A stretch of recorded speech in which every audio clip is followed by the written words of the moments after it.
Why don't you describe for me, as vividly as you can, what it is you're worried about, what it is that the nightmare scenario looks like? Fortunately, there's very few things, and most of them are very low probability. Some big volcanic explosion, gigantic earthquake, asteroid. But at least in the nuclear case, you've got to say we take it quite seriously. We budget a lot of money, have a lot of people who think about nuclear deterrence, and I'm very glad that work's being done, and I rate the chance of a nuclear war in my lifetime as being fairly low.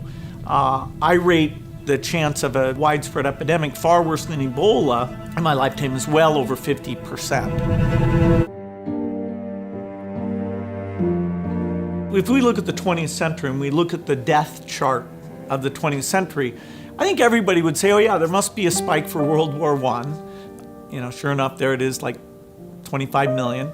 And there must be a big spike for World War II, and there it is, it's like 65 million. But then you'll see this other spike that is as large as World War II right after World War I. And most people, a lot of people would say, well, what? What was that? There's two kinds of flus. There's flus that spread between humans very effectively, and there's flus that kill lots of people. And those two properties have only been combined into a widespread flu once in history. Well, that is Spanish flu. We have no idea where it came from. It's called the Spanish flu because the Spanish press was the freest. They were the first to talk openly about it.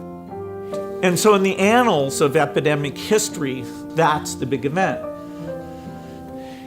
I funded a disease modeling group that uses computer simulation, and that work has been phenomenal in helping us target our polio eradication resources and which parts of Nigeria should we work harder on.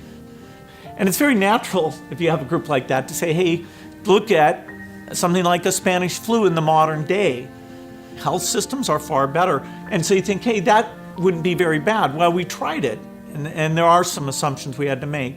But what we showed is that the force of infection because of modern transport, which compared to 1918 is over 50 times as great. And so if you get something like a flu, and you look at that map of how within days, it's basically in all urban centers of the entire globe, that is very eye-opening. That didn't happen with Spanish flu in the past.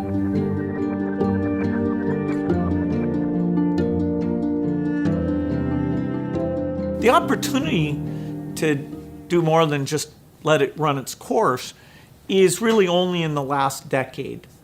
Basically, when you talk about drugs, you can talk about small molecules or talk about these complex biological protein-like things, of which there's a subclass called antibodies. Antibodies are the molecules that the immune system naturally builds to attack disease. Today, the idea that somebody says, oh, here's an antibody, make a lot of it, make it very quickly, that's right on the cutting edge. And the Ebola epidemic showed me that we're not ready for a serious epidemic, an epidemic that would be more infectious and would spread faster than Ebola did. This is the greatest risk of a huge tragedy. This is the most likely thing by far to kill over 10 million excess people in a year. We don't need to invest nearly what we do in military preparedness.